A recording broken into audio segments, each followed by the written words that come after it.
Hello, everyone. Welcome to today's panel. My name is Inga Leonova. I am the editor-in-chief of The Wheel, the independent journal of Orthodox Christian thought, theology, and culture. Our mission is to articulate the gospel intelligently and constructively for the 21st century, a pluralistic era that presents Christianity with new and unique challenges, calling for a creative reimagination of the church's social identity and role in public discourse. We have been in circulation since 2015. We're a quarterly journal, and if you're not yet connected to us, I invite you to visit us online at willjournal.com and subscribe to either our print or online edition. We're very honored to host today's gathering of the eminent Orthodox theologians to discuss the crisis unfolding in the world around the ideology of the Russian world, or Ruski Mir. This ideology has been developing since at least the 1990s under the auspices of the Russian Orthodox Church in the bowels of a unique assembly called World Council of Russian Peoples, an assembly that is presided over by the Patriarch of Moscow and is comprised of clergy, laity, and hierarchy of the Orthodox Church. The catalyst for today's gathering is the so-called Edict of the Council, introduced by Patriarch Kirill of Moscow at the assembly on March 27th of 2024, and entitled The Present and Future of the Russian World. This remarkable document defines and details such notions as the Holy War, which at this moment is Russian war against Ukraine and the West, the Russian world, as well as establishes positions of the Council on domestic and foreign policy, education, economics, and so forth. The Will has published a rigorous analysis of the edict, as well as the primer on the Council itself and the Russian world ideology by the Ukrainian historian and theologian Professor Serhii Shumylo. Professor Shumylo's article is available free on the Will's website. Before introducing today's panelists, I would like to go over the format and logistics for today's seminar. We envision it as a roundtable discussion focusing on the following items: development of the Russian world ideology and World Council of the Russian People as its vehicle, the unique status of this organization and in its quasi-ecclesiastical and super-ecclesiastical aspects. We'd like to discuss whether the teaching about the Russian world and the pronouncements of Patriarch Kirill can be considered a heresy in the ecclesiastical theological terms.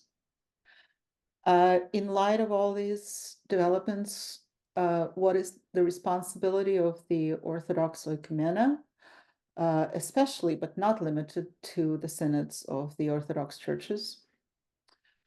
And last but not least, based on the latest development, the unprecedented resolution number 2540 of PACE, the Parliamentary Assembly of the Council of Europe, which was approved just a few days ago at the PACE Assembly, and it accuses Patriarch Kirill and the hierarchy of the Russian Orthodox Church of being complicit in war crimes and crimes against humanity.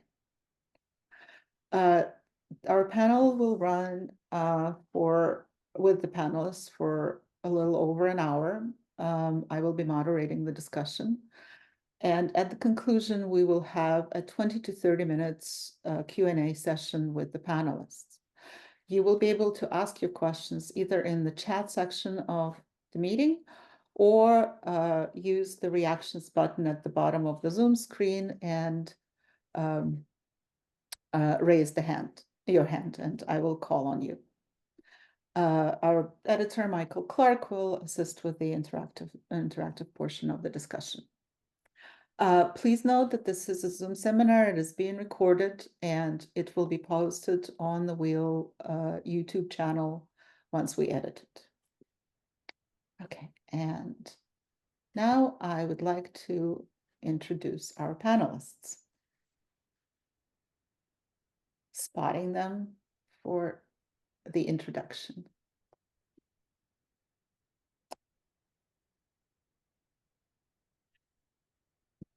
Sister Dr. Vastalarin is a Russian Orthodox liturgiologist. She's the founder of Coffee with Sister Vasa, a nonprofit organization for the production of online and offline catechetical programs and religious education. She's the author of many scholarly articles, a monograph of Byzantine hierarchical liturgy, Reflections with Morning Coffee, Lent with Sister Vasa, a Healthy Fast Lenten Guidebook, and most recently, Praying in Time, The Hours and Days in Step with Orthodox Christian Tradition, a book that is now translated into Italian, Greek, and German. Sister Vasa is a Reservoir nun in the Russian Orthodox Church outside of Russia.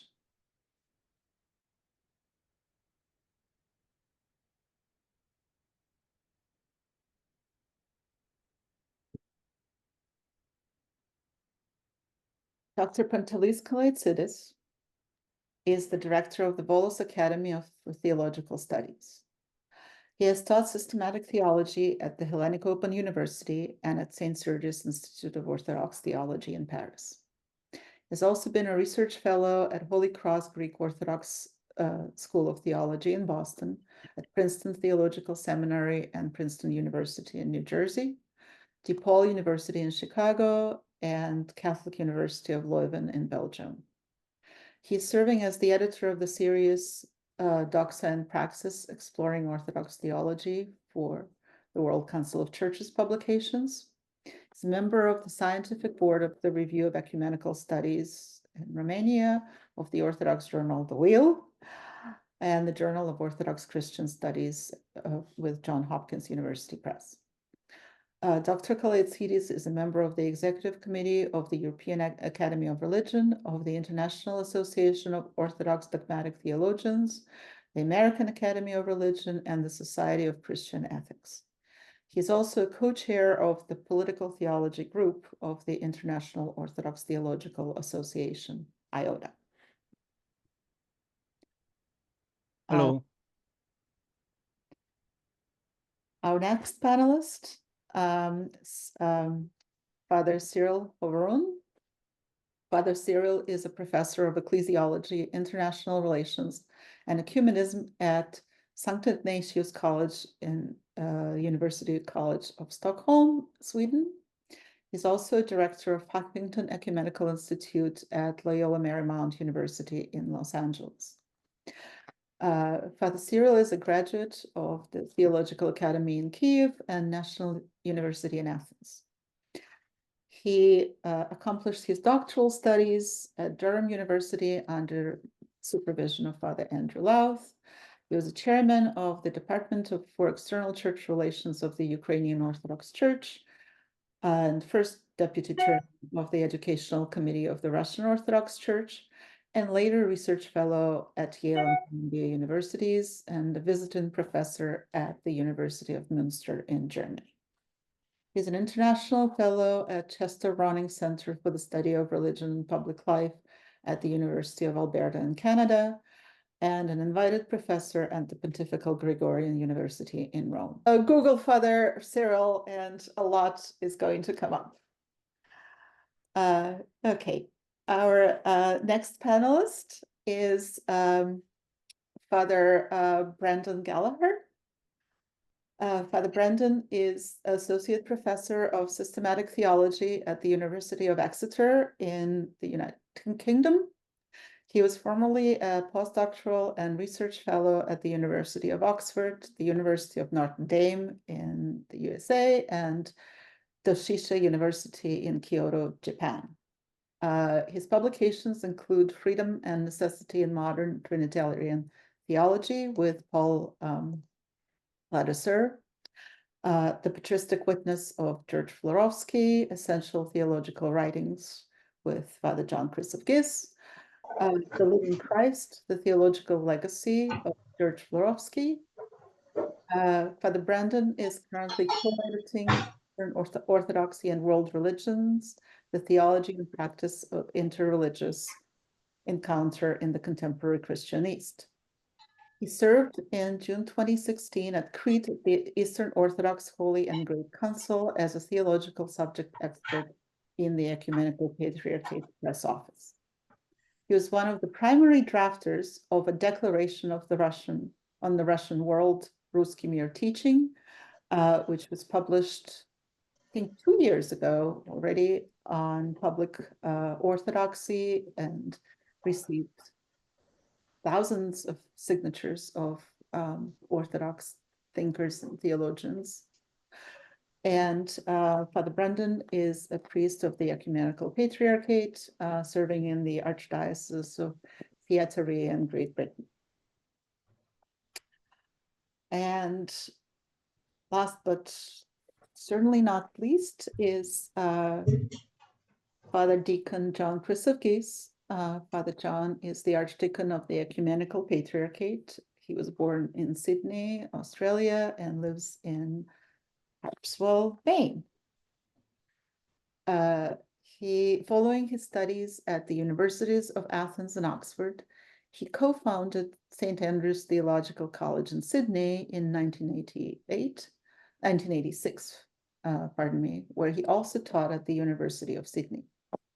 In 1995, he was invited to teach at the Holy Cross School of Theology in Boston, Massachusetts, where he taught until 2002. Since then, he serves as theological advisor to the Ecumenical Patriarch on environmental issues and senior advisor to the Department of Ecumenical Affairs in the Greek Orthodox Archdiocese of America. In 2023, he returned as professor of theology to Holy Cross School of Theology, where he was elected inaugural executive director of the Huffington Ecumenical Institute. So very interestingly, we have two directors of the Huffington Ecumenical Institute from both East and West Coast, which I think is marvelous. Thank you, Inga. Hi.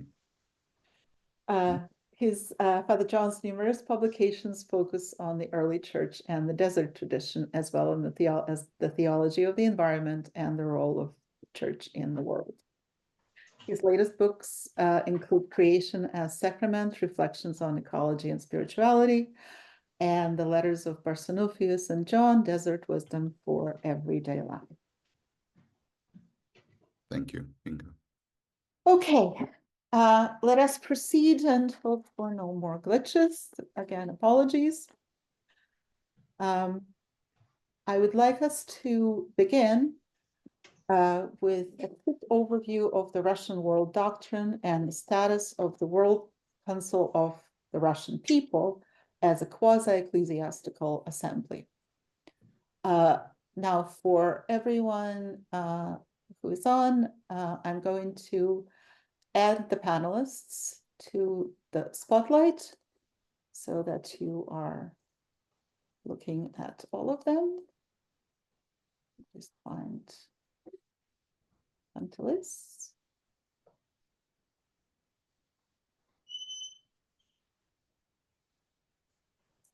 Yeah.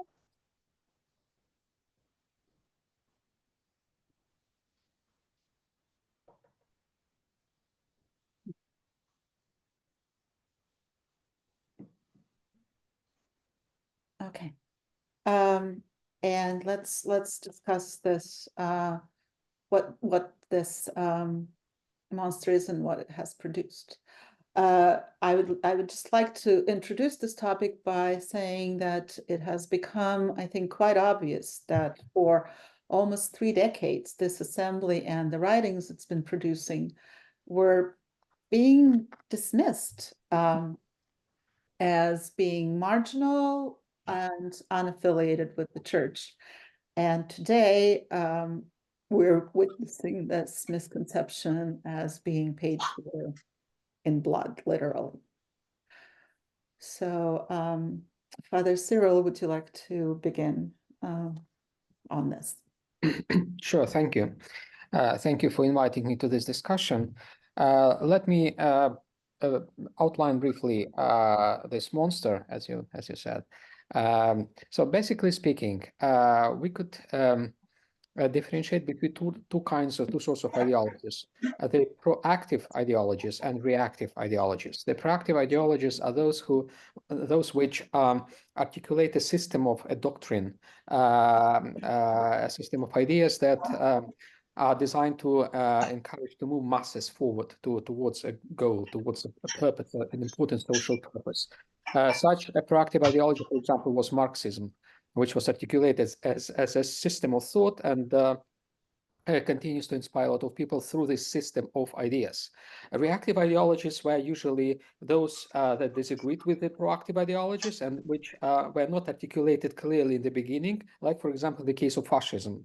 Fascism emerged in Europe, emerged as a movement to react to the left-wing proactive ideologies like Marxism, and they originally did not articulate themselves well. They did not explain themselves. It took, for example, for Mussolini approximately 10 years from coming to power to actually saying what he believes, to articulating what fascism is. I think he came to power in the early 20s, and in the early 30s he published, for example, an article, Fascism in Encyclopedia Italiana, where he explained what he is about. Approximately the same period of time and approximately the same nature has the Russian world doctrine. It is reactive. It is a reaction. It is a response to what they believe it's like the ideology of liberalism, just like in the case of the classical fascism, for example. And it took approximately 2 years or so for the Russian world ideology to start explaining itself, to start articulating itself. Approximately 10 years ago, I personally witnessed like the birth of this doctrine within the Russian Orthodox Church.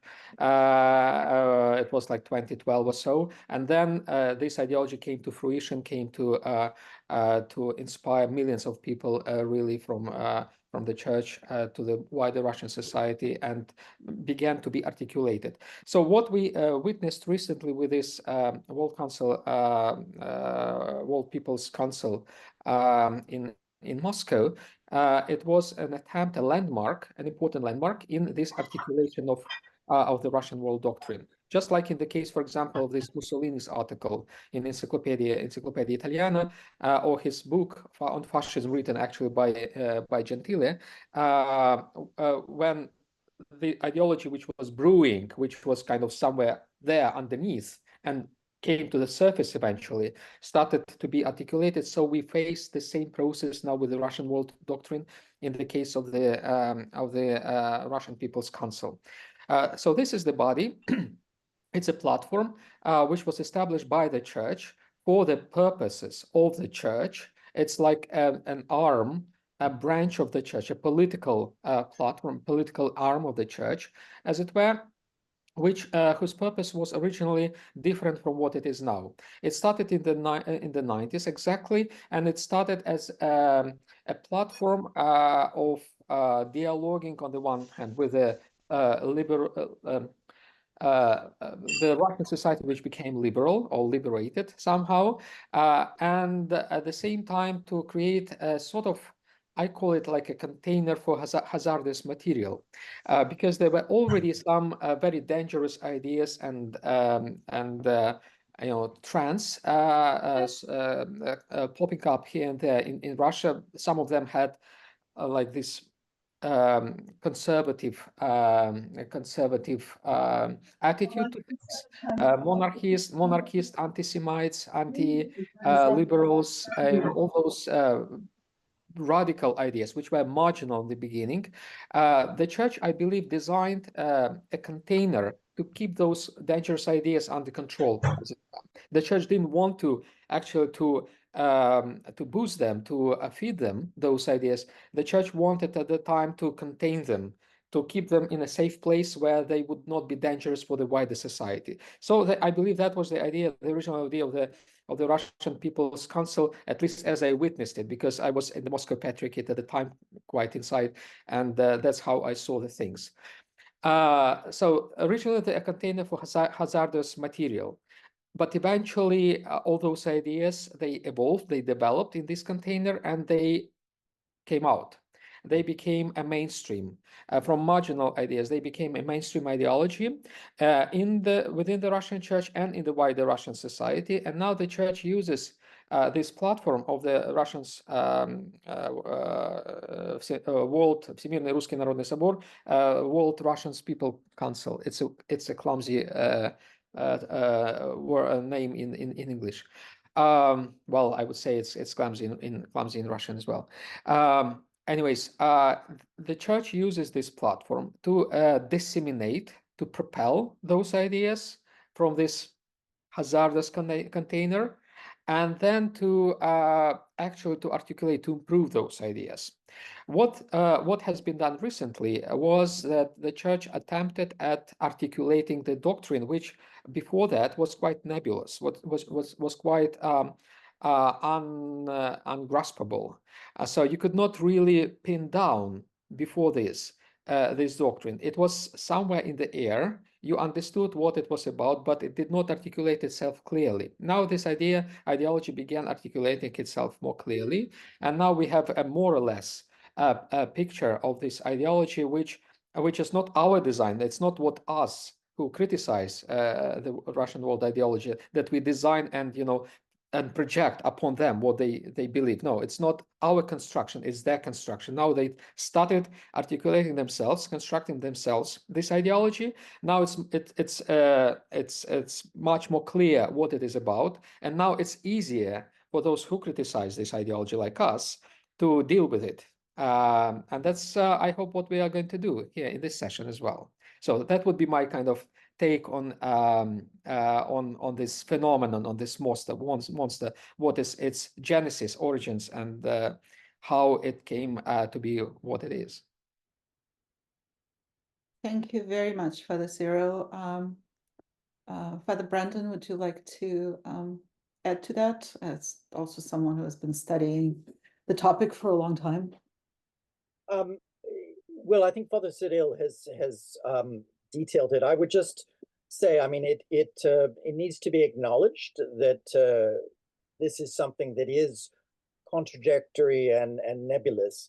However, the first thing I would say to that, I decided to spend the afternoon preparing by reading the Epiphanes' Panarion, which a little bit of light reading before our talk. And you'll find a sort of catalog of many different, what he calls sects. And he identifies heresy, not so much with a defined doctrine, but with a particular group, a particular sect or heretical group. And so I think that needs to be said to those who would say that because this is contradictory, that it somehow doesn't amount to a teaching as such. But just to highlight one aspect of what Father Cyril said, it should be said that in this teaching, if I was to summarize, there is a transnational sort of Russian sphere or civilization, which has in particular a triunity. This is the or triune sort of collection of nations, which would be the Russian Federation, Ukraine, and Belarus. But often in the literature, they will throw in other nations for good measure.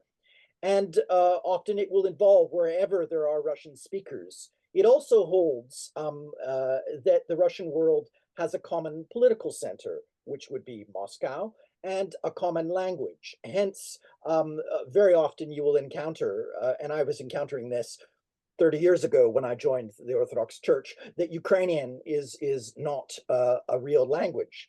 So a common language and a common spiritual center, Kiev, the mother of all Rus.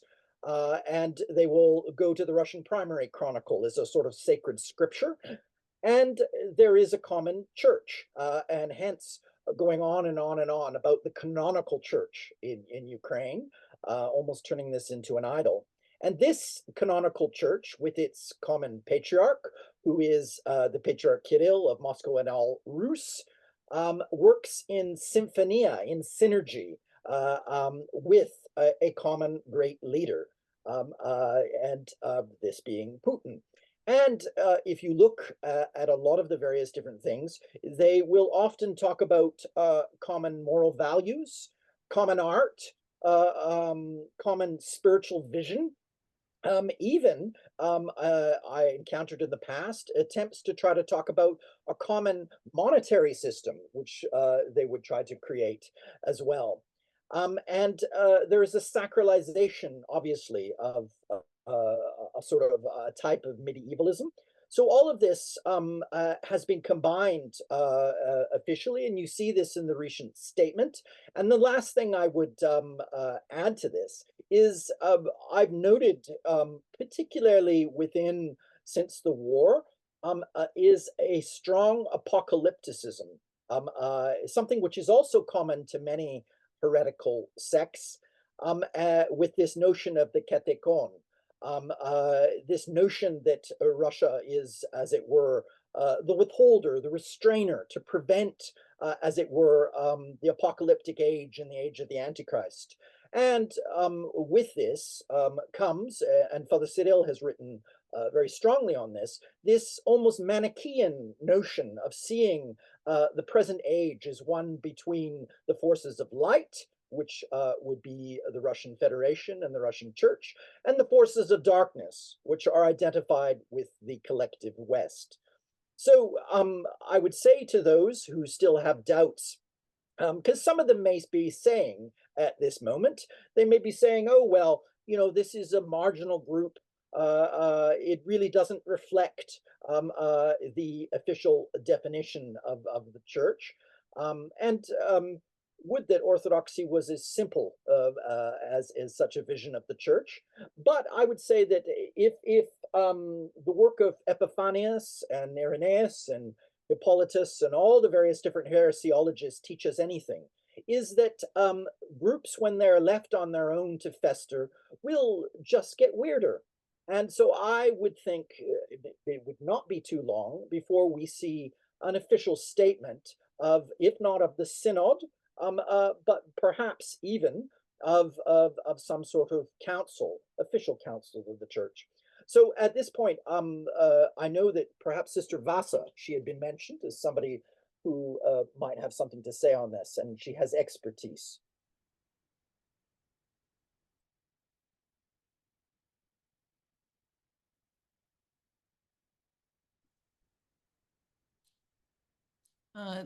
Excuse me, I think Inga, you might want to say who goes next. Thank you, Brandon. Oh, sorry. Yes, Sister Vass, please. I didn't realize that I muted myself. Sorry. Well, hi, everyone. It's good to be here. Thank you so much to Inga and to the Wheel for hosting this and for also inviting me. And to my fellow panelists, I also say hello.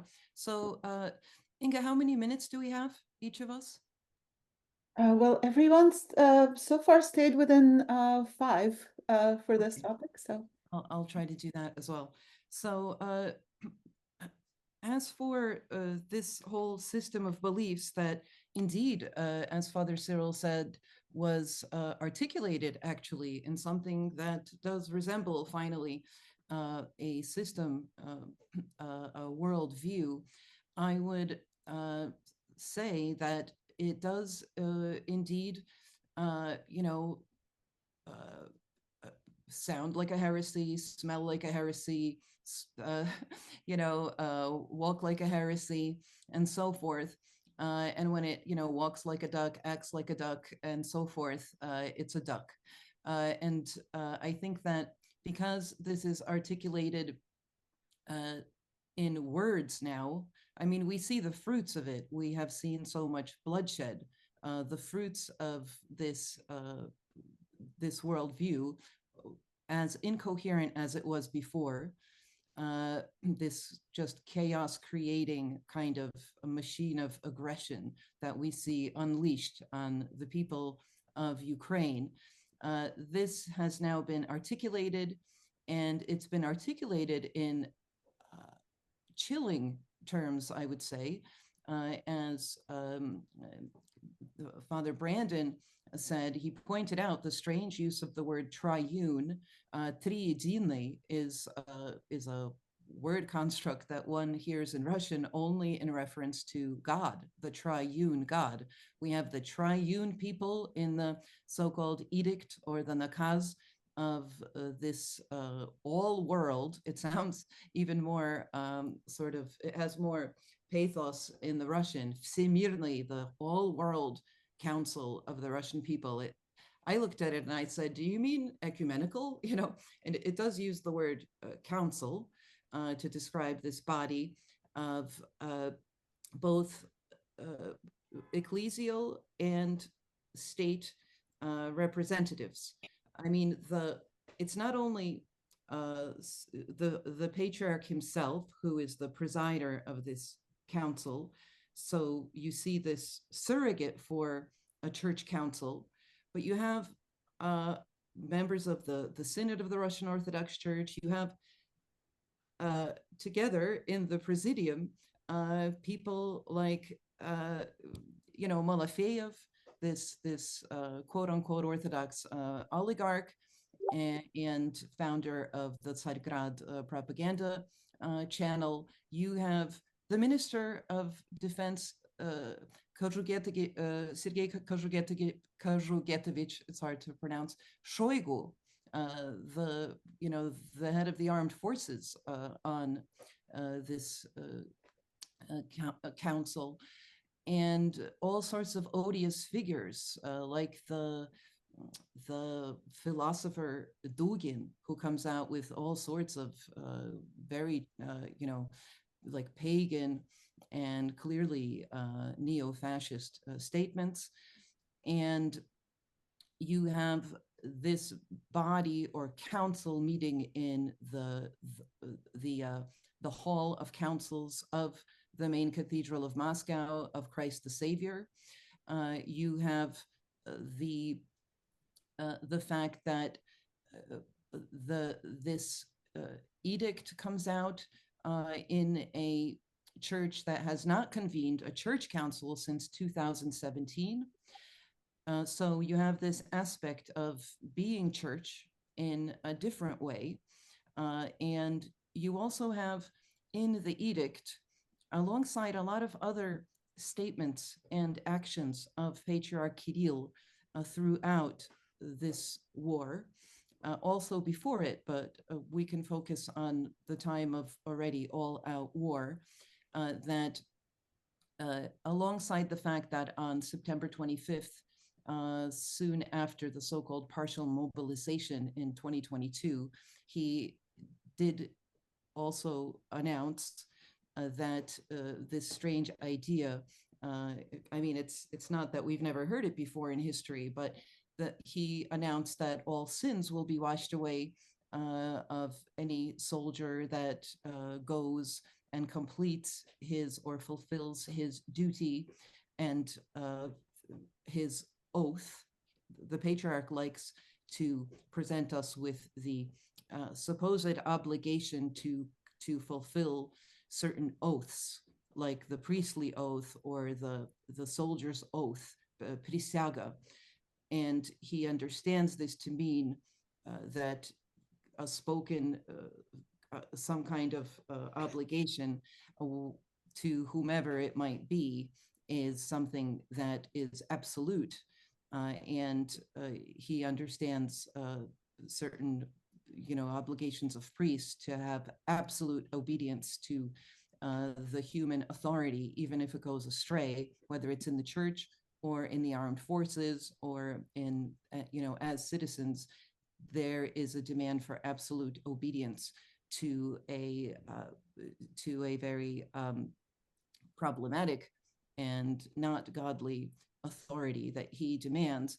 But alongside that, you have him presiding over, getting back to the actual so-called council, you have this quote unquote council proclaiming, as Father Brandon said, the triune people as specifically and verbatim from this edict, which, by the way, is addressed to the Russian state as a sort of instruction. It's saying that the very highest value and meaning of life, no less, is the culture. I don't have the text before me, but I can't stop seeing it in my dream, my nightmares. It's before me. It's the culture and the closest it comes to saying that the actual faith of this triune people is the highest meaning. It says something like the святыни, the holy objects, relics, sites, what have you. This is the highest meaning of life, this culture, the traditions of this triune people.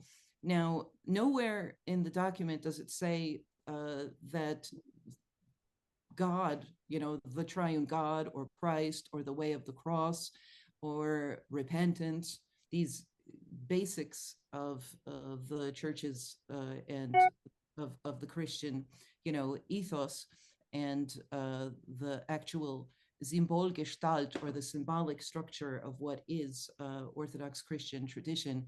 Nowhere do we see the actual meaning of these truths of Orthodox Christianity being articulated here. We have them all replaced with a different way. We have a different way, rather than repentance and the way of the cross that leads to life. We have the way of war. We have the way of a holy war. This contradiction in terms is actually the unifying factor. It's been articulated before in hires up of the whole Putin regime, that the war has unified our people. The unifying factor that would be, in Orthodox understanding, the mystery of the church that is the unifying factor, and the garant of that unity is the person of Jesus Christ. We don't have any unity, in case anybody hasn't noticed. We don't have any unity outside of Christ. We claim unity because we claim that we believe in the one. The triune God is the one where unity resides. We have our divisions that are good for us, as St. Paul says, our heresies, that we become the dokimi, or the ones tested and proven to be reliable. But we are not unified through killing the others. We're not unified through the aggression that is proclaimed to be the unifying thing. Sergei Viktorovich Lavrov recently said, or not so recently, a few months ago, he said how the war has unified our people. And it's also, if we read this document carefully, said that holy war is actually not just inevitable, it's vital for the actual life of the people. What is necessary for the life of the world is the cross, and that leading to life in our understanding. But in the understanding of the document, it's definitely echoing, as so importantly Serhii Shumylo showed us in his articulation of what this is. The justification of killing of others echoes indeed Nazi proclamations and understandings. And so were we to just have this document, as Father Cyril pointed out so helpfully, were we only to have what we had, first of all, before, which was bits and pieces of this ideology, we might not recognize this for what it is, which is indeed a heresy that is defined in various ways, but in the ways that we find it defined in our tradition, and that which has influenced our traditional understanding of it, is that it is a difference, as St. Basil puts it in his first canon, a difference in the very faith in God. Instead of God, we have erected in the place of God this triune people, even using the language of Trinitarian theology. And we have a different way than is presented to us. As we all know, Christianity was simply known as the way. And the way we see here is aggression.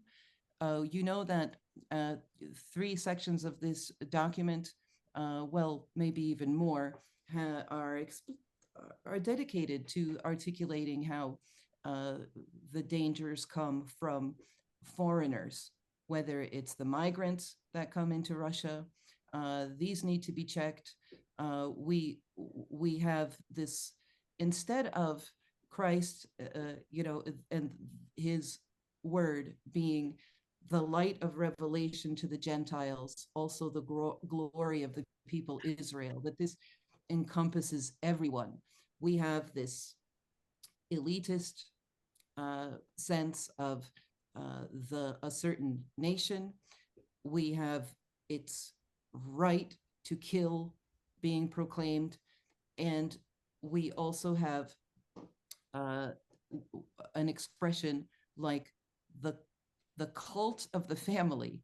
Kult семьи is actually used here. The cult of the family is proclaimed to be a thing for this triune people.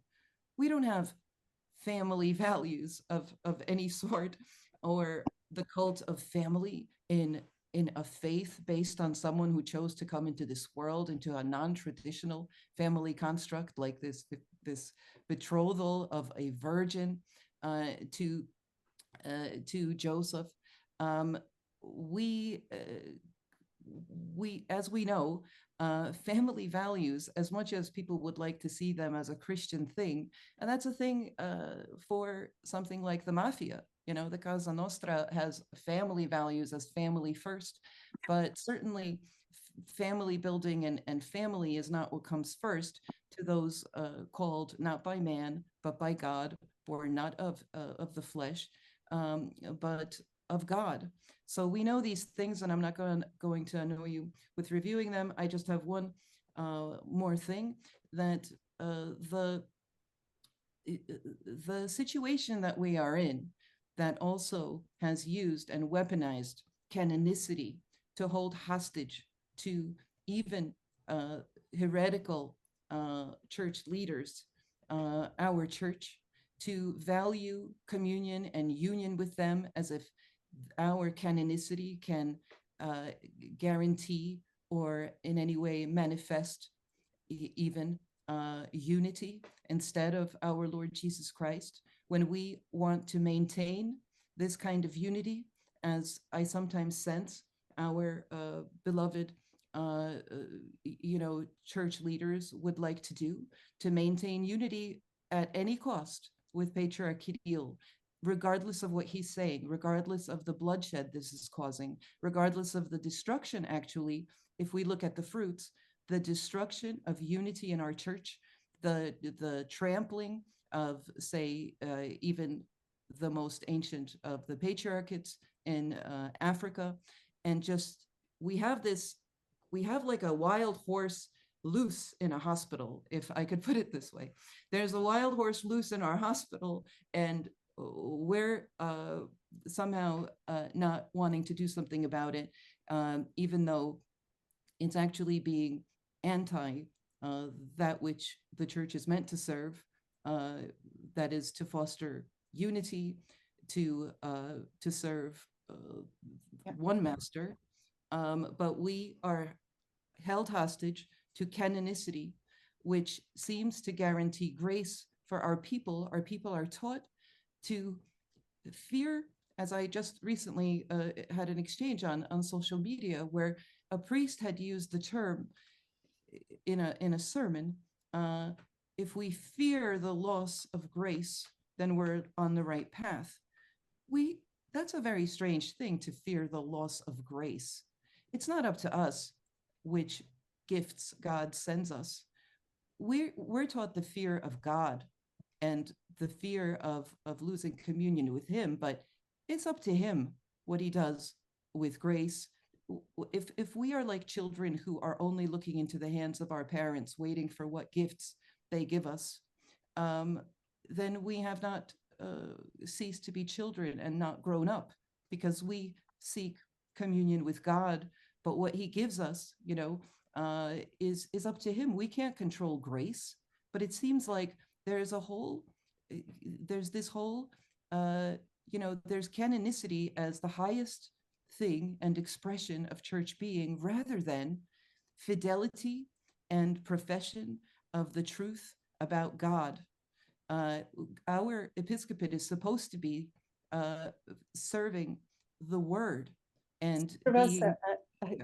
I'm sorry to interrupt you, but you have actually gotten into every topic on the agenda. So we will, and thank you very much for your contribution. We will circle back to that. I would like to ask Father John to circle a little bit back to perhaps the original topic of the Russian world, and then Pantelis, I know, would like to develop some remarks on the teaching and the heresy of and whether it or not it is a heresy.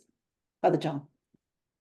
Thank you, Inga, and thanks for organizing this. Thank you for insisting that I come on. I'd said no at first, but after the reaction to my article, I thought maybe it should be a good thing for me to come on, to be with friends. This is Lent. I would like to think we're friends. I would like to think we're all on the same page in some ways, that we're all on the same side here.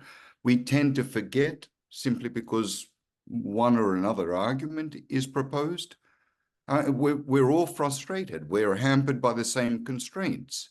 We want Kirill held accountable. And the sad thing is he may never be. And that's really hard for us to digest. I acknowledge, I share with all of you the pain, the injustice, the wrong that's wrought by Kirill. I loathe that. And I understand why it's so emotional for all of us, me included. We're justified in reacting. We want to fly Ukrainian flags against Kirill's aggression. We want to condemn his teaching. We want to be part of a cause. But it's actually harder to be part of a dialogue. We tend to latch onto things, and so I feel that you feel I've sort of rained on your parade here. That's not what I'm doing. This is going to Father Cyril's beautiful explanation of the development of this teaching through the People's Council, which I learned about through Serhii Shumylo's article in The Wheel, how all this moved from a marginal thing to center stage. And that's where the problem is. And that's where I come in with the argument of politics rather than heresy. Father Cyril, you did mention that the Russian world is now articulated more clearly. And Sister Vasa mentioned the bloodshed, the aggression, the war, the holy war. Brandon mentioned the nebulous sort of the nature of it beforehand. Well, I honestly believe that the reason we're having this conversation today is not theology. I really don't think it's ideology. It's the war. It's the invasion. It's the geopolitical situation. And we want to try and shoehorn theology through the label of heresy or whatever into a political conflict. It's just my opinion. And it's not like I disagree that you can talk about heresy here. But we think this panel is about theology. We wouldn't be having it if it wasn't for the war. We wouldn't be having it if it wasn't for the bombs. Even the use of the word heresy is driven by politics.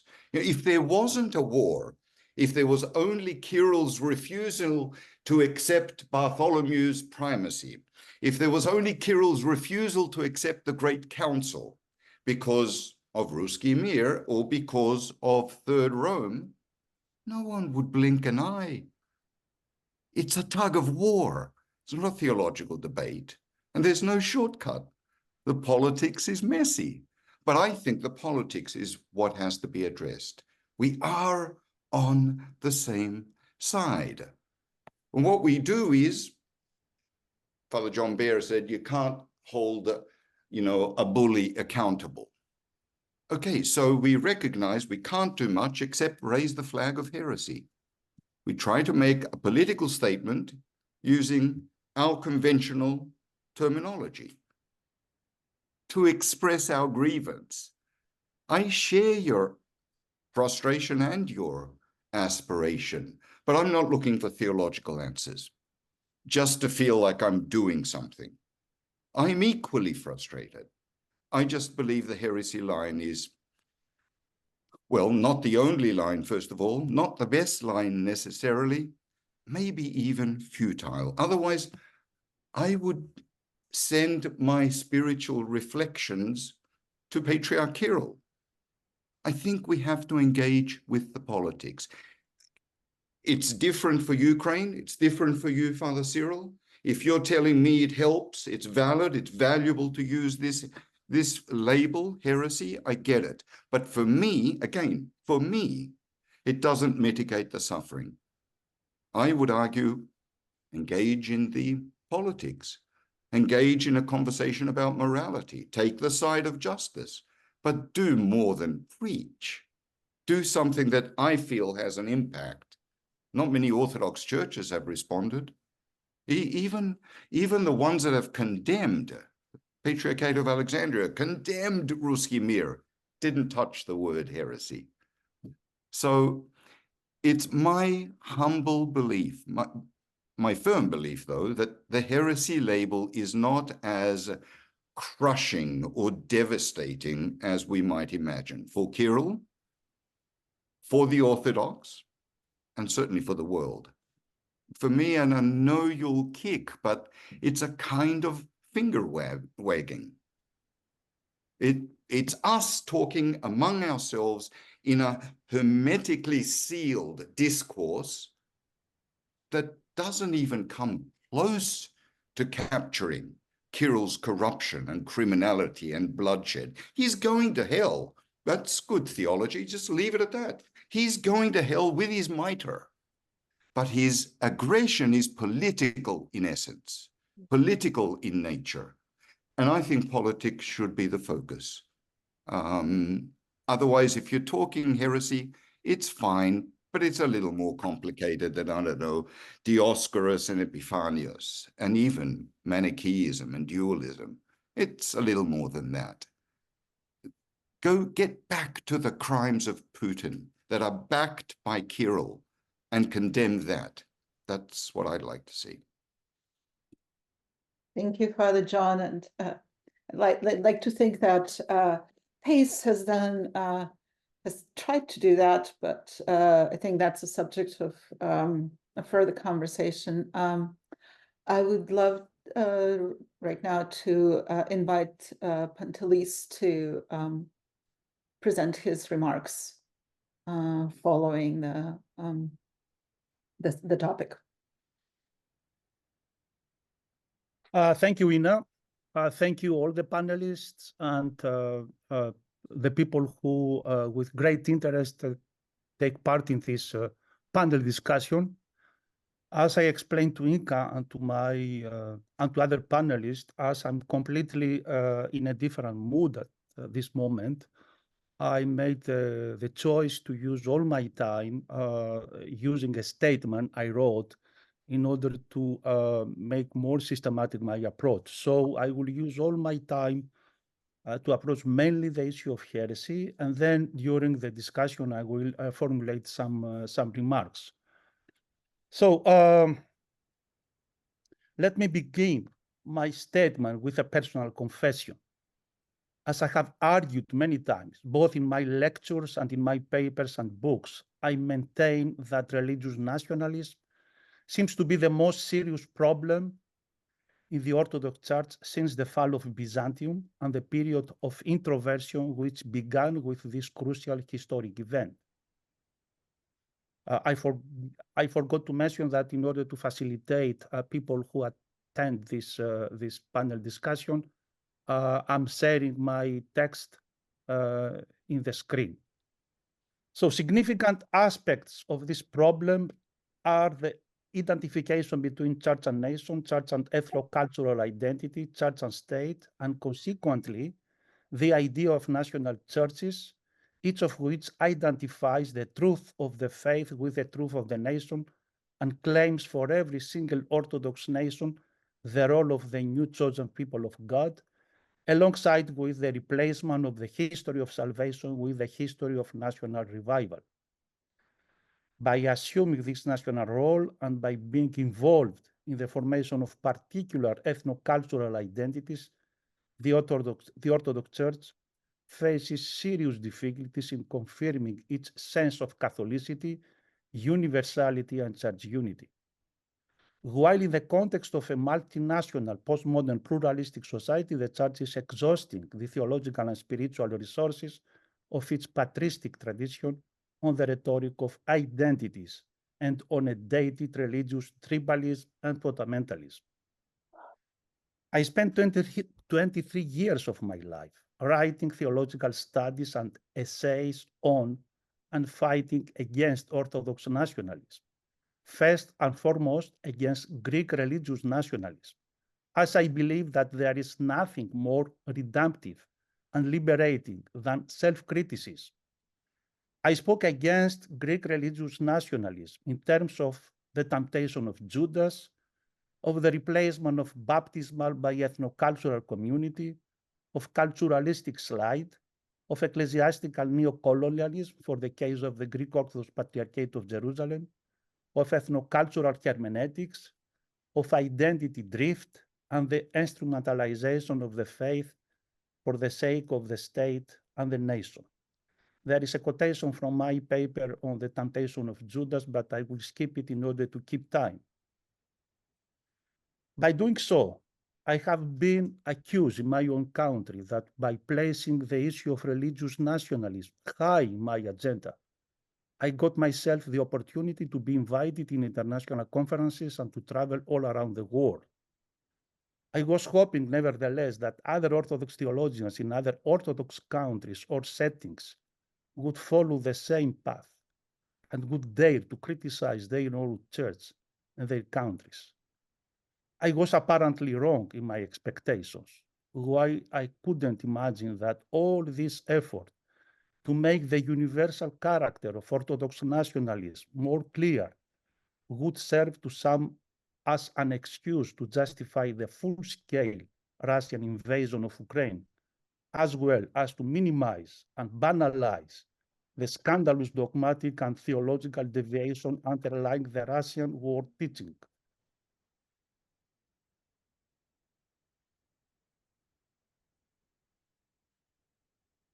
Uh, 2 years ago, when we published the Declaration of Orthodox Theologians of the Russian War Teaching, an important number of European ecumenists, Catholics and Protestants, specialized in Orthodoxy, who kept their eyes closed and tolerated Russian ecclesial and theological expansionism for years, tried to minimize the importance of the Russian war in regard to the war in Ukraine, and claim that the Russian war theory was a marginal element within the Russian church. Now, after the publication of the Edict of the Russian war by the War Russian People, a popular council last March, and its clear connection with the specific military operation and the holy war against Ukraine and the collective West, the focus has been shifted to the heretical character of the Russian war teaching. Thus, I have no choice but to also focus my statement on this point. But before doing so, let me first clarify some points. It is true that ethnotheology and religious nationalism have pervaded the whole of Orthodoxy. It is a cancer that, with few exceptions, has contaminated all Orthodox churches, as it has also affected other Christian churches, both Catholic and Protestant. The whole Russian world idea and the way it has been implemented meet the main criteria of ethnotheology, that is the preeminence of the political and national element over the ecclesial, the uniqueness of Russia as a Christian civilization, and the understanding of faith in terms of culture, civilization, and ancestral heritage, as well as the inversion of the paradoxical and antinomic relationship between eschatology and history, or the oblivion of the biblical in the word but not of the word for the sake of the word. Yet, as suggested by many, the ideological basis for the Russian aggression in Ukraine is the Russian world theory, a mixture of ethnophiletist and civilizational nationalism that promotes and defends the unity, ignoring the internationally recognized borders, so the unity of Russia, Belarus, Ukraine, Moldova, and Kazakhstan, yet with a clear Russian predominance, what they usually call the Holy Rus. One can object that the Russian world ideology is not the first or the only case of Orthodox nationalism or ethnotheology. In fact, in a recent paper of mine entitled Orthodox Theology Challenged by Balkan and East European Ethnotheologies, which came out in a collected volume published by Brill Schenning, I have studied 5 cases of Orthodox ethnotheology, those of Father Dumitru Staniloae, Father John Romanides, Christos Gianaras, the late Serbian hierarchs Metropolitan Amphilochia Radovic and Bishop of Herzegovina Athanasie Yeftic, and the Russian world ethnotheological ideology. These versions of ethnotheology are surprising and even awkward for their ethno-religious or cultural pride and the sense of ethno-cultural greatness, for the glorification, respectively, of the Romanian or the Byzantine Hellenic people and culture, as well as for the aggressive anti-Westernism and also anti-Semitism in Staniloae's case, and the praise of Orthodox isolationism.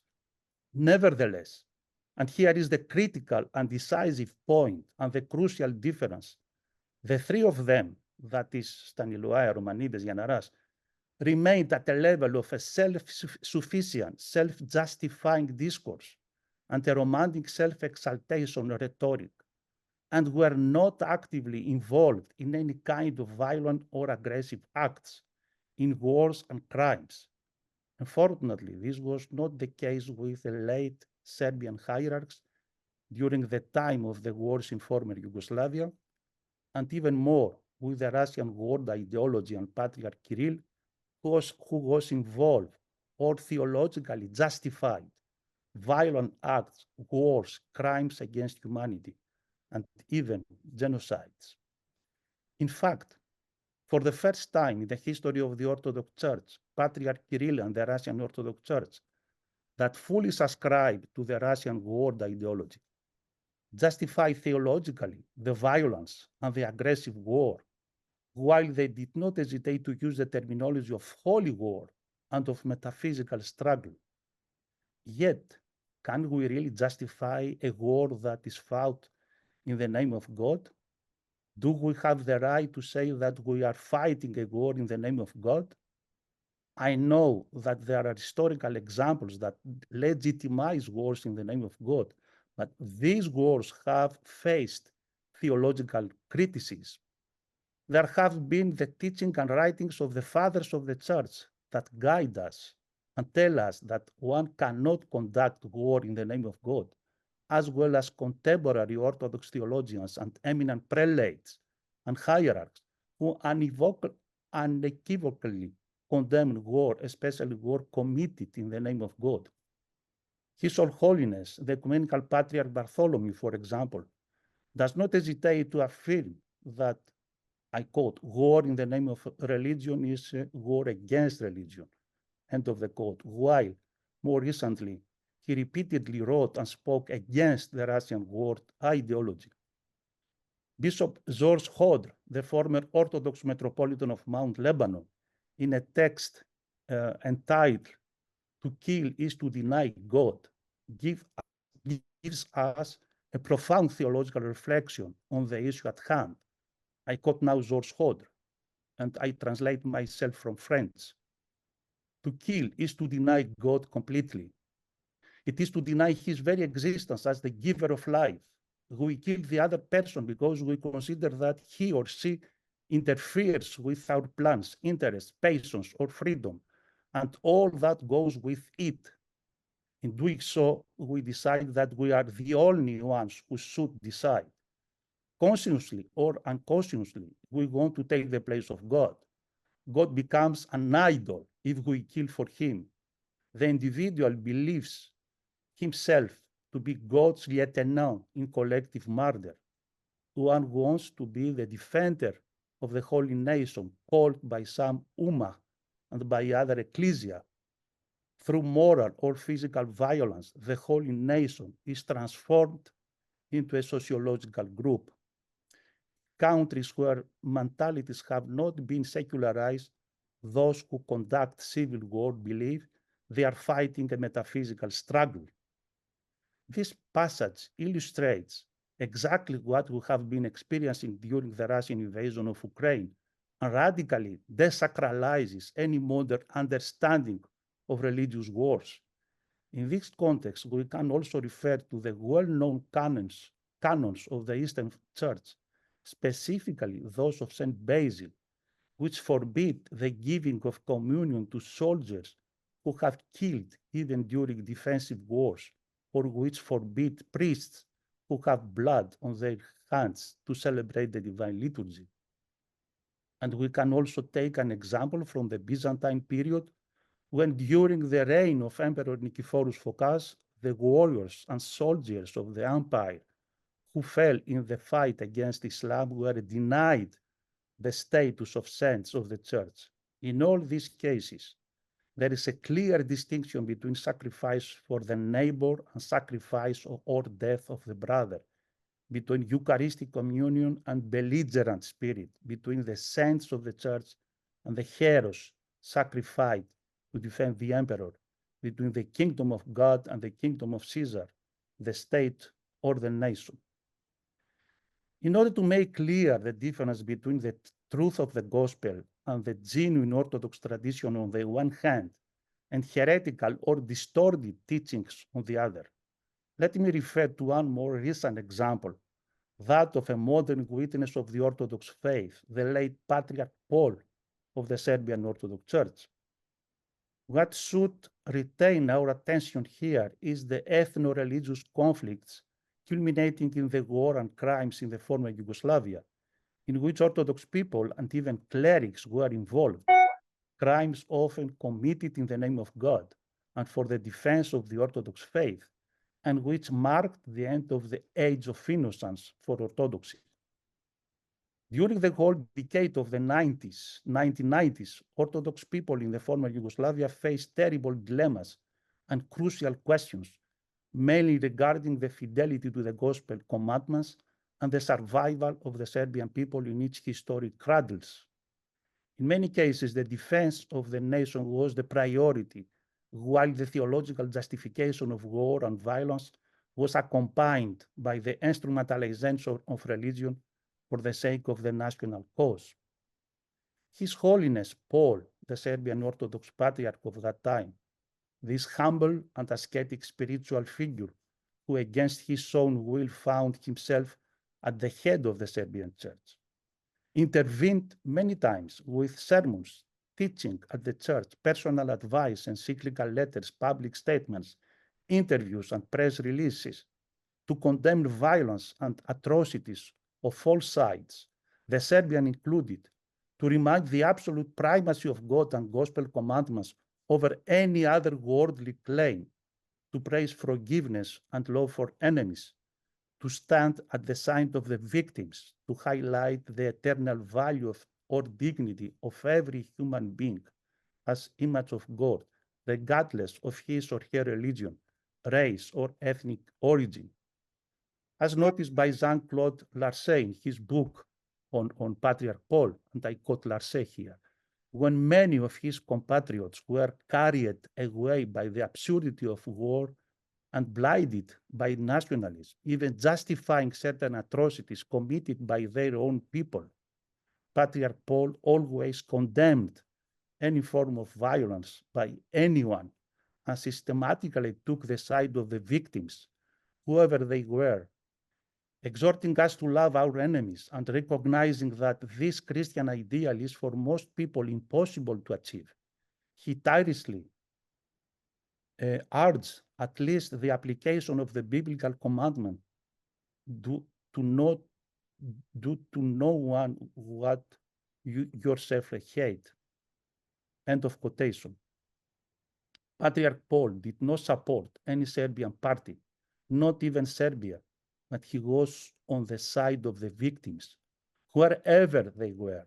In a statement published by the Extraordinary Synod of the Serbian Hierarchy in December 1992, the Patriarch stated the following, and I quote, "We sympathize with the suffering of every human being as if it were our own. All tears, all wounds, physical or moral, and every drop of blood shed are fraternal tears, fraternal wounds, and fraternal blood." End of quotation.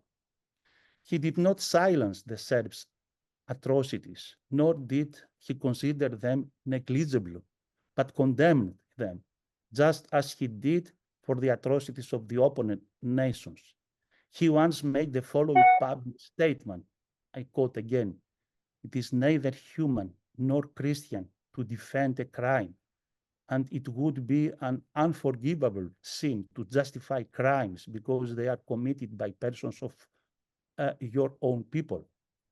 As human beings and Christians, but also as leaders of the Orthodox Church, who have always named and condemned every criminal act and have never used special criteria for crimes and criminals according to their religion or ethnicity." End of quotation. With regard to this attitude toward neighboring peoples with whom the Serbs were in a state of war and caused them much suffering, the Patriarch begged the Serbian people to preserve in practice, to preserve in patience and Christian forgiveness and generosity toward all people. Patriarch Paul recalled how Christ called us to love our enemies, because this love is the highest expression of Christian love, as it is absolutely selfless. He did not forget to pray for the enemies of his people.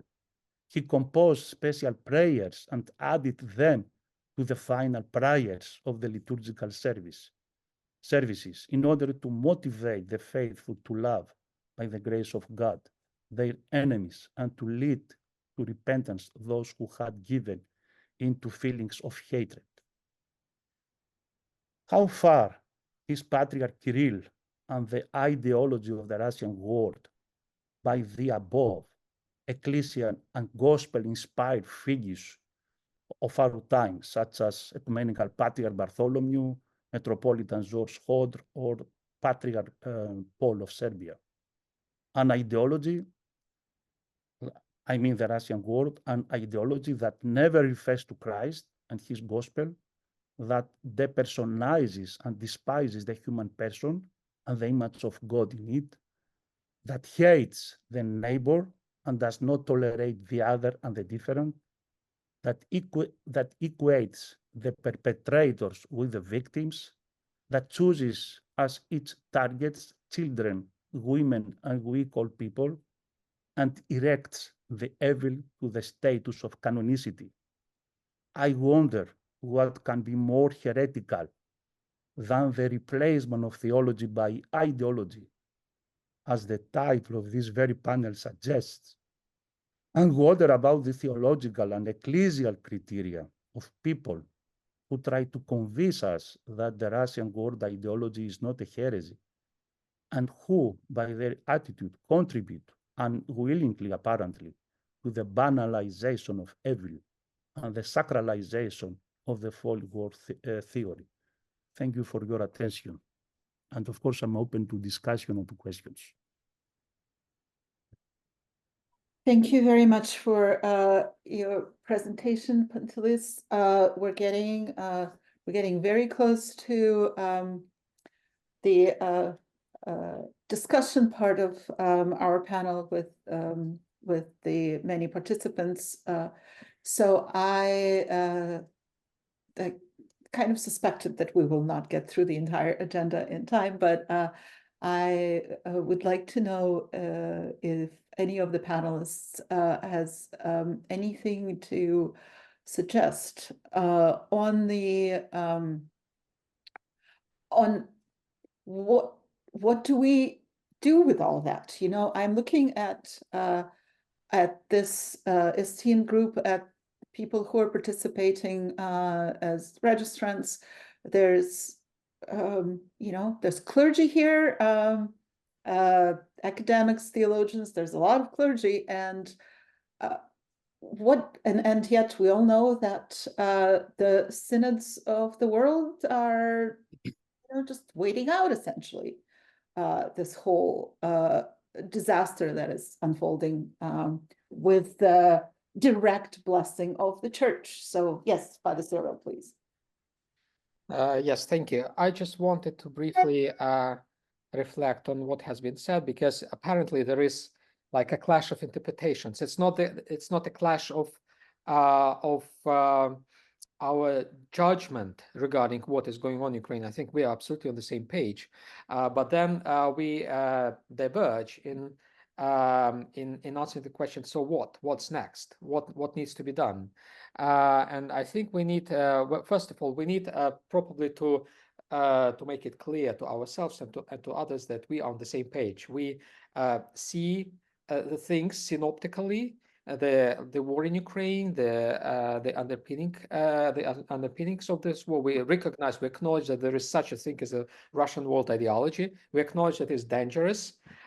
Then we may disagree on what sort of taxonomy we need to place this ideology to, and whether this is a political taxonomy, or it's a theological taxonomy, or it's a hybrid, a mixed taxonomy.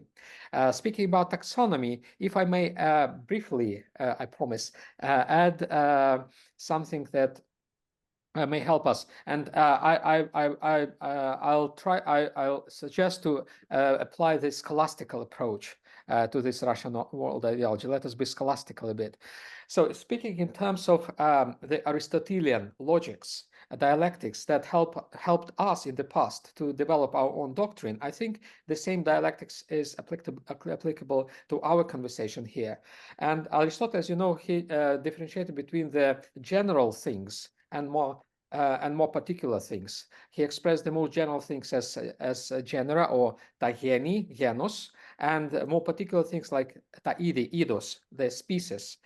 And I suggest to consider all the heresies in the same terms. Like, there is a genus, a genus of all heresies, and we acknowledge that they are bad, they are dangerous, they need to be named, they need to be addressed by the church. And then within this genus of heresies, we certainly can distinguish several idi, or species of heresies. There are some classical heresies like Arianism, like Eutychianism and Nestorianism, and you name them. They are related to the Trinity, to the incarnation of God. Then before the 4th century, there was a special eidos, kind of heresies which were addressed by, well, Father Anastasius mentioned Irenaeus of Lyon, all those Manichaean Gnostic, a bunch of Gnostic heresies, as it were. And then there was a bunch, an eidos of heresies, which were addressed in the modern era, including the heresy that was addressed, that was mentioned by Panelist in his presentation, the ethnophiletic heresies, ethnophilitism. So it's like more a political sort of heresies, which were addressed starting in the 19th century. And I believe that the Russian world ideology fits this sort of eidos, this species of heresies. It is in the same bucket with ethnophilitism and other similar heresies. So essentially, the Council 1872 in Constantinople that condemned ethnophilitism, condemned it as a heresy, the council introduced a new kind of heresies and named them as heresies. And we are still dealing with exactly the same sort of heresies even nowadays. And the Council in Crete, the Pan-Orthodox Council 2016, confirmed the Council of Constantinople and confirmed that ethnophilitism is not just, a political problem, but it's also a theological problem. So I think it may help us if we categorize, if we taxonomize heresies according to those Aristotelian categories. It may help us to come up with our own decision. Thank you. Thank you very much, Father Cyril. Father Brendan, and then we will go to the larger group. I guess I would just say two things. The first thing is there's a great danger that either that heresy and theology sort of swallows up all of life, and as it were, you look for, to adapt an English phrase, heresy under bushes. And you see this sometimes, unfortunately, with many ultra-conservative Orthodox groups. This is a real danger. One has to acknowledge this. The other danger is that heresy becomes a museum piece, and that we, as it were, separate theology from life, as if politics and our political opinions never came into it. This, I would think, is an attempt, or could be an attempt, to try to, as it were, preserve the church from the vagaries of the political winds, and, as it were, preserve what is precious to us, and try, as it were, to keep our orthodoxy away from things that could destroy it, could sully it. And this is also, I think, a danger. But if we all do think that this is something which could be categorized as a heresy, perhaps of the second sort that Father Cyril identified, and indeed there is good reason to see that it distorts in multiple areas, beginning with the understanding of soteriology, as Sister Vasa has pointed out, in regard to salvation, extending into the doctrine of God, going into the church, in terms of multiple different, what theologians call loci. Then the next thing comes into play. And this, I wonder, is what we're really afraid of. If this is being taught at the highest level by those who rightly divide the word of God's truth, by the primate, and an Orthodox Church is a body which is linked in communion through its bishops, then we must ask, is the Russian Orthodox Church any more part of the Orthodox Church? Is it a sect, as Epiphanius said? Is it something, as it were, that needs to be catalogued amongst the Manichaeans, amongst all these various different groups? And this, I think, for all of us is a rather terrifying thing to contemplate, but it needs to be contemplated because there is a direct connection between Orthodox faith and communion. And we, all of us, all us rightly thinking Orthodox intellectual liberals in this room are affected. We are implicated by the false teaching, by the heretical teaching of Kirill. Because in one way or another, we are in communion with him. We are bonded with him. We are implicated by his teaching. And therefore, for the protection of the faith and for the very character of communion, we must ask, is this indeed a heresy? And if we think so, we need to put that to our bishops. This is why it is not a political matter. It is a matter of the very life of our Orthodox communion. It is a matter of communion, as being as communion.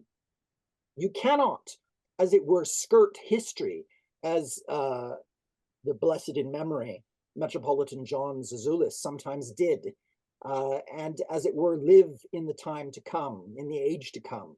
One must live in this world and protect the identity and the bounds of the church. Heresy is needed. It is needed for our being a body which is in communion and preaches the Orthodox faith. This is why it is not politics, but life. Thank you, Father Brendan. Father John, I know you wanted to reply, and okay, I'll use my executive privilege to allow that, and then we will get to the further discussion. So Inga, thank you. I mean, I want to make it clear, I'm not taking issue with the heresy argument. It's in my article, first paragraph, even calling it justified and justifiable, calling those who argue this my friends, though that's been criticized as patronizing. I get it. I really do get it. But, and if I get it, honestly, it's not a matter of telling me more loudly what you're trying to say, or more slowly, maybe.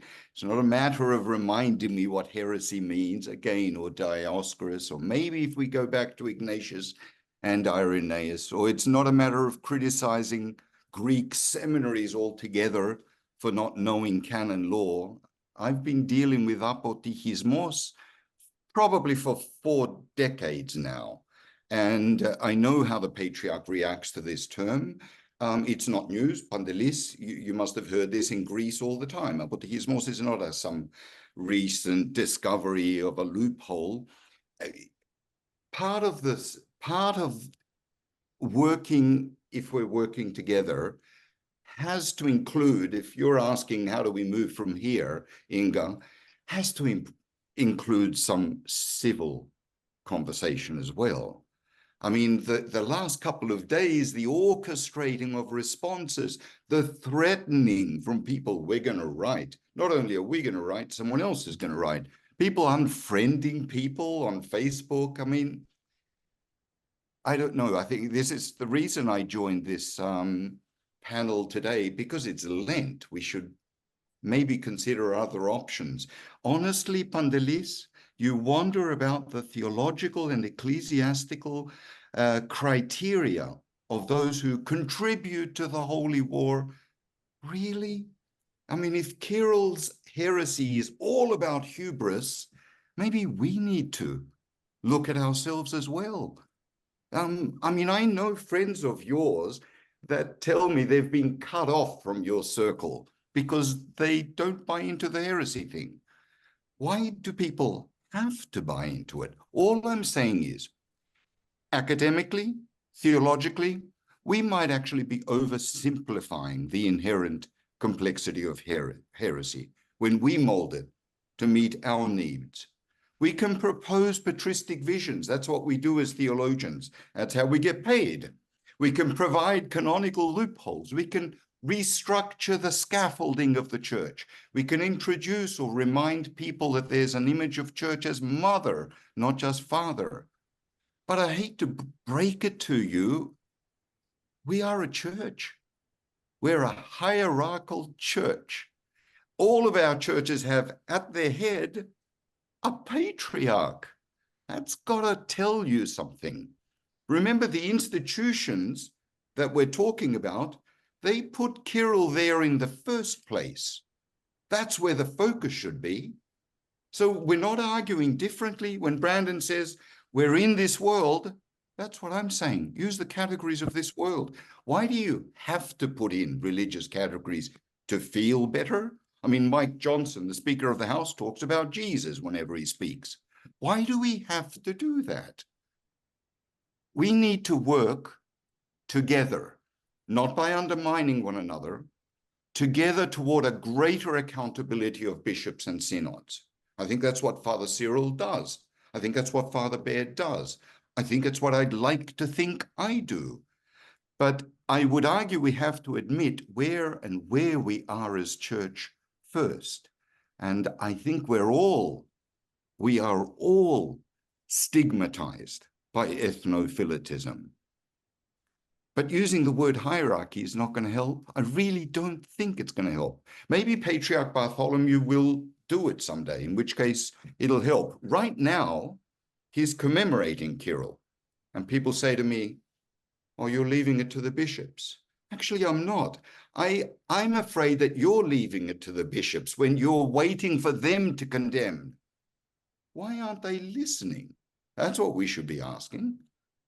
You know, maybe I'm kind of glad Bartholomew doesn't rush to condemn Russia.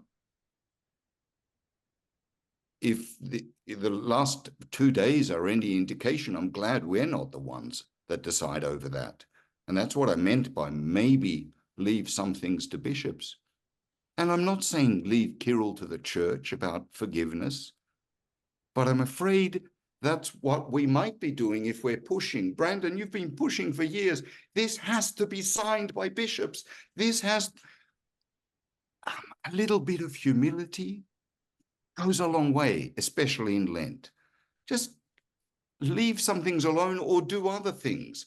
The pace, the Council of Europe, they talk about wars. Why don't you, we should have been condemning the war with thousands of signatures, not talking about heresy. I just think we miss the boat if we do. And if you throw heresy around, Kirill thinks you're heretics. He thinks I'm a heretic. The whole West is heretical. Not just Thomas Bremer is asking the question. Everyone in the West, he's heresy, depravity, corruption. So if you want to talk about heresies, I would say, don't just think dualism, Father Cyril. What about monophysitism? That'll blow my Oriental friends off, which is rejecting the human, reducing the human, just talking about the heavenly part, the spiritual part, the heretical part. We are citizens of heaven, but predominantly we're citizens of this world. That's where I'd like to see him in jail, not really being upset at our document. Thanks. I think that there is consensus in that department, I would say, among the participants. Okay, I have to apologize, but panelists, you will have a chance to respond but I really would like to have some people who have been putting questions and comments in the chat to participate. So Olga Meyerson, please. Turn your. Yes, I put a couple of points in the chat, one of them to Father John. In view of your response, Father John, I think that it's immensely important to agree upon what we mean by the word. Essentially, you objected against using it as a hostile label, but it actually, heresy, I mean, but it seems to me like throwing it around, like mutual blames. But I think there's something more to it. And because the reason, the impetus for this panel altogether is that heresies are about surrogates. They replace Christ with para-Christian notions. And that is why it's so important to consider this doctrine as a heresy. Because, for example, as Sister Vasa says, it replaces the triune God with a triune national, group, whatever it be, legitimate or not. It begins to justify all sorts of things in the place of what, again, Vasa cast as святыньки. She said святыни, but actually the pejorative, the derogatory term is святыньки, the little tiny idols that replace both sacraments of the church and Christ himself as their center. And I think that from that point of view, ethno-philotism is a very important issue, very important. Of course, the doctrine against it, I think it does immense honor to Constantinople that they came up with this notion, because my other point was about its roots in Byzantium. Because that's how it all started, and how it started labeling and persecuting the non-Chalcedonian churches. There were plenty of linguistic, cultural, and political reasons for that, etc. So I was, and I think the paper of Panelist was absolutely brilliant, because it addressed that problem. My only question on that front, actually, whether Panelist or in general, is to put it in computer programmers terms, is it a bug or a feature of orthodoxy? In other words, is it perhaps inevitable that a church that's not centered around Rome or any other kind of international or pan-national vicarage of Christ, to put it in the most anti-Roman terms, whether it's inevitable that the local churches would start would capitalize on the traditions that kind of sacralize the national, not just for the Russians or the Greeks. I have encountered in my life, I have tons of friends, for example, amongst Georgians. And the problem seems to be pervasive internally. I have many friends amongst the non-Chalcedonians, especially Armenians and Ethiopians. And it's the exact same problem. In other words, people are not aware of what makes us special, and when they come to try to come up with it, the whole problem of the heresy of ethnophilogism becomes very prominent, extremely relevant, because they begin to, orthodoxy kind of, the biggest problem with it is that it's prone to deify local traditions because it is so big on tradition. I know I come from Judaism, and this is what prevented Christ's universality to begin with. So tradition is all beautiful as long as it doesn't become a dogma. The moment it becomes a dogma, the whole doctrine turns into a heresy, precisely because it is a surrogate for Christ. So to me, it's very relevant, I think. I mean, I'm extremely happy that this panel is actually about what's wrong with the Russian world theologically. It's not because, to me, heresy is a kind of a swear word or a label or something to condemn someone. God knows I'm no Justinian. In fact, it's not my favorite character by any in any terms. But I think it is really important that any surrogates for Christ is spiritually dangerous, and that's what makes people, what puts the ideas that going to war for the just cause is good. I've been raised in a pseudo-religious society, in a society of religious surrogates. I was born and raised my early years passed in the Soviet Union. I know what it means to create a cult out of well, essentially, the reason I married my husband, for example, is because he had held nothing sacred except for Christ, and I still value him for that very reason. But it's a very slippery ground. Anyway, I'm shutting down. Okay. So. Thank you very much, Olga. I will just interject one line of my own on the subject of heresy, just as a reminder to the learned group here that in 1 Corinthians 11:19, St. Paul says there should be heresies among you, so that the right among you will be discovered. So I think we should talk and argue, and I think that the subject of what heresy really means and what consequences it has in the current church, in the current world, vis-a-vis the world we live in is very important. I would very much like to get to a very concrete question by Father John Gillians. Father John, if you don't mind, I'll just read it out because it's a brief question. He asks, I would like to hear from the panelists what concrete steps they would want to see bishops take in response to the atrocities committed, supported by, that was Freudian, supported by Patriarch Kirill. Please, does anyone want to respond to that question?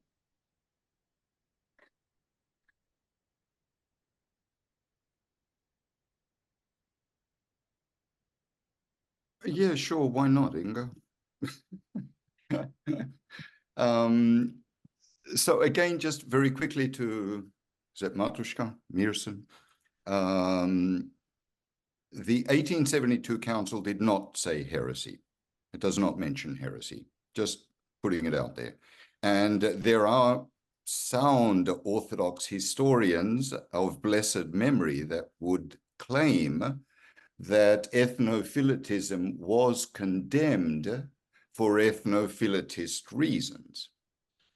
I think that it is a problem in our church, no question about that, but it's a problem that affects every Orthodox church.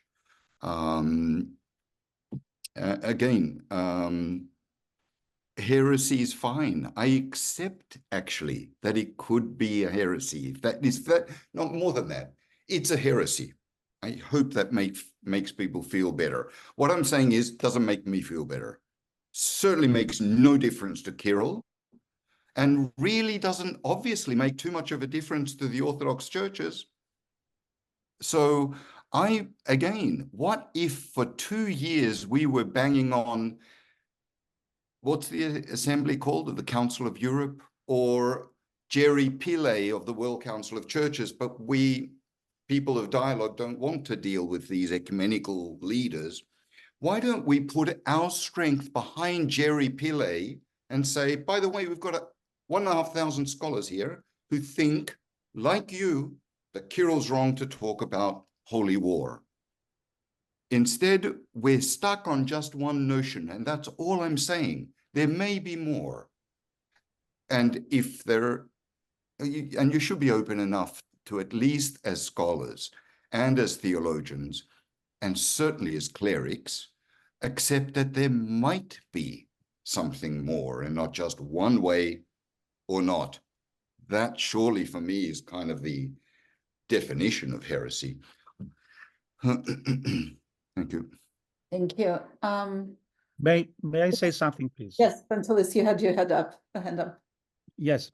Thank you for the questions and the comments. I think that the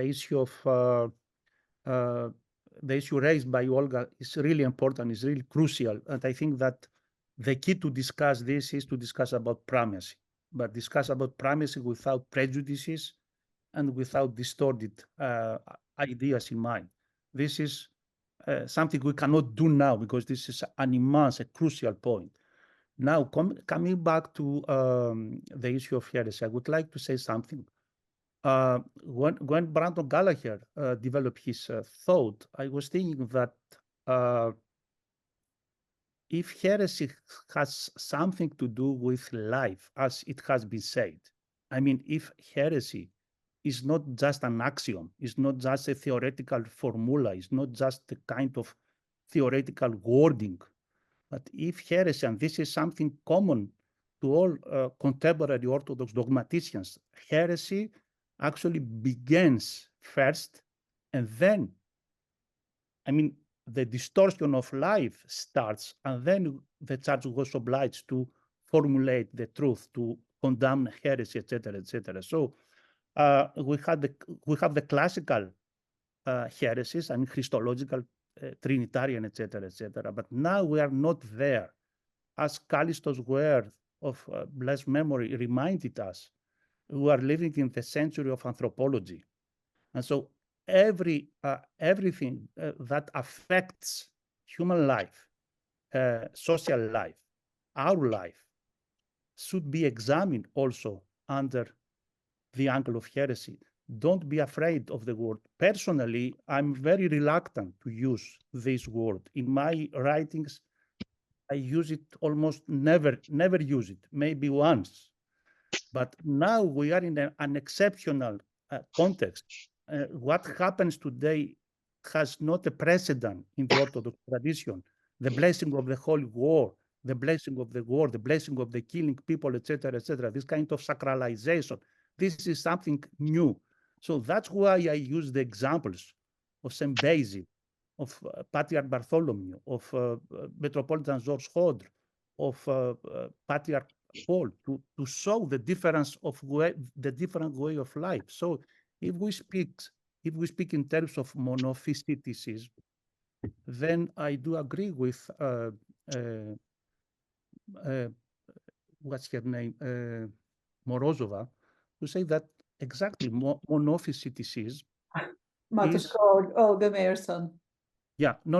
Also, I think Morozova Oh, wrote something in the messages. or- Now we are there. I mean, if we refuse to discuss at least, then we stay with the classical dogmatic heresies, and we refuse to see what is the impact of all this situation to our life. And the last word, I'm not the one who will condemn. I do agree with many of the approaches of Brandon, but there is a difference in my understanding. We need a council to decide what is heretical and what is not heretical. But until then, and to be realistic, I don't see, for political reasons, given the political circumstances, I don't see in the near future any kind of council.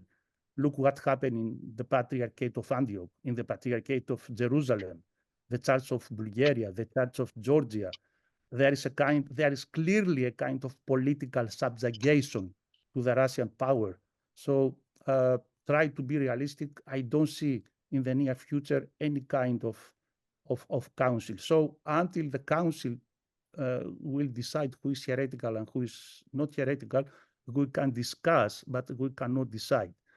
Now, regarding my friends and my circle, Father John in Greece, I'm surprised you use this argument because you are aware that these people are supporting Putin, are supporting the Russian invasion.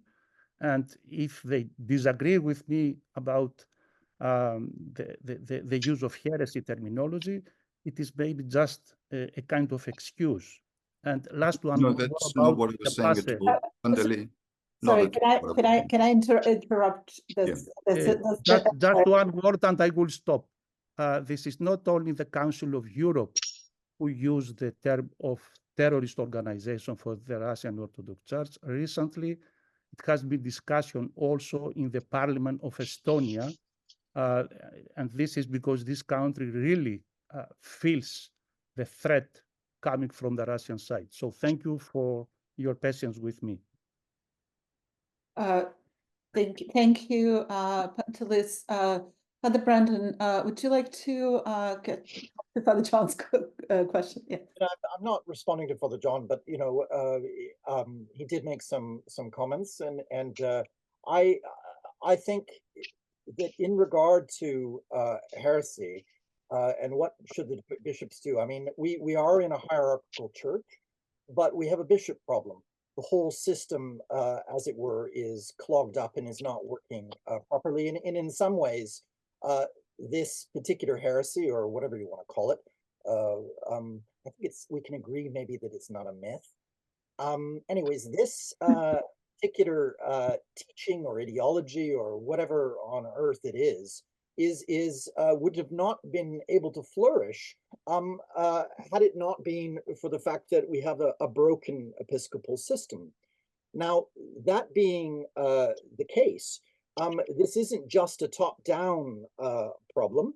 This is, as one of my wonderful mentors, Father Dennis P. Hatch of blessed memory, Ted, has told me that you know, clericalism only exists if people raise up men and basically tell them that they're going to live forever and freeze them into their delusion. And so what we must ask the bishops to do, and we must do this as theologians and lay people, is ask them to actually do their role of rightly dividing the word of God's truth. I can, as a theologian, and in fact, I'm called to do this. Church history has many instances of people who are not bishops who would advocate very strongly that something was an erroneous teaching. One thinks of Athanasius, obviously, but also local church leaders before there were councils. And so what do we ask the bishops to do? We ask them that if we are going to be ruled by these people who have been raised out of monasticism, as is sometimes said, and if they are going to, as it were, rightly divide the word of God's truth and defend the gospel, and as it were, proclaim that gospel at their own ordination, that they actually try to rule on this matter and tell us. Now, will they do this? I've been Orthodox now long enough to know that they won't. So it is left up to individual Christians, to the holy laity of God, which these bishops have forgotten that they belong to, as it were, speak boldly, and, if I might say, with a little arrogance as well, because sometimes in order to allow the gospel to be heard, you need to have boldness, as Father George Florovsky said. He describes St. Silouan as one with boldness. And so we ask them, and we keep asking them, to make a ruling, to gather together, and to defend our communion. Thank you very much for your remarks, Brendan. I see that Father Cyril had his hand raised. Thank you. Inga, you already mentioned the Poland meaning of heresy. I think it is good to have heresies among us in the Poland sense, to have different opinions on the issue of heresy, to have heresies about the heresy. And I think it is really a hermeneutical topic. It's how we interpret this phenomenon of heresy. And I think there cannot be only one single interpretation of what it is, this Russian world. I think to interpret the Russian world phenomenon as a heresy is a legitimate interpretation, but not the only one. It's not exhausting, it's not exclusive. And we need, when we use this term heresy, when we apply it, we need to keep in mind why we do so, which audiences do we address. And I think the most helpful way of addressing, of utilizing this word heresy would be to address it to the Russian audience in the first place. Because what happened in Russia, Patriarch Kirill managed to enchant the Russian people with this quasi-theological language, quasi-theological, quasi-religious messages to enhance the support to Putin among the Russian people. He used exactly the church terms, the church language, the language of religion. Therefore, to disenchant the Russian people from this enchantment, we need to still use a religious language, not a secular language, not a political language. It will not for those people who got enchanted. We need to use religious, the language of our tradition, and heresy is a part of this language. So it's like casting away the spell from the Russian soul, to use this word. It's to disenchant these people, to make them to bring them back to the senses. That's I think why this term can be helpful. Thank you. Okay, we're actually at the end point of the panel. I do greatly regret it, actually, because I would like to continue the conversation, but I have to respect everybody's time, include first and foremost our eminent panelists. So a few things in wrapping this up. I really do not think that that we can offer any concluding remarks to the conversation that is unfolding as we speak, both in the church and in the world. But hopefully we can at least signal to our sisters and brothers, as well as to our hierarchy, that whatever people want to call this disaster, there is a disaster. And as I started saying when I was opening the panel, the cost of this is blood, lots of blood, and fires that are continuing to spread in the world, and really the scandal of what is numerically the largest Orthodox church in the world proclaiming this a holy war and standing firmly behind a essentially a neo-fascist regime is something that I think even our bishops for whom the ostrich pose is just their normal mode of existence should not be allowed to ignore. They should be called to account. Anyway, we shall post the recording of the seminar on the Wheel's YouTube site. I will follow up with an email with to everyone who has registered, signed up for the seminar, and everyone who's written to us with some of the follow-up questions, maybe some of the comments from the chat that have been made by the participants that are especially pertinent. And also now remembering my duties as the editor of the Wheel, I would like to ask everyone, if you are not connected to the Wheel yet, please, we are on all social media, but we have a very robust website, and our online subscription starts at the mere $35 a year, with special rates for students. We also have special rates for the members of the Orthodox Theological Society in America.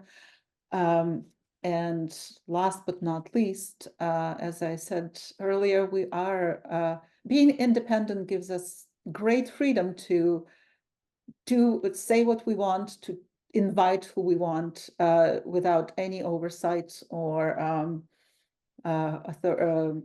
authority over us other than our own conscience and editorial consensus.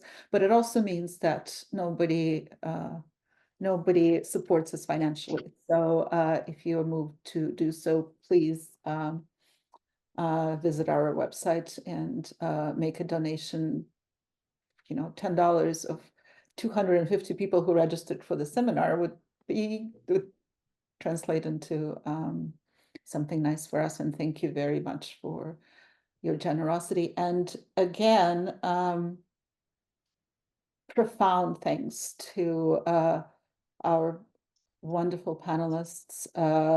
It is a very hot topic. It's very emotional for all of us. I really appreciate everyone making such a huge chunk of time on essentially a short notice.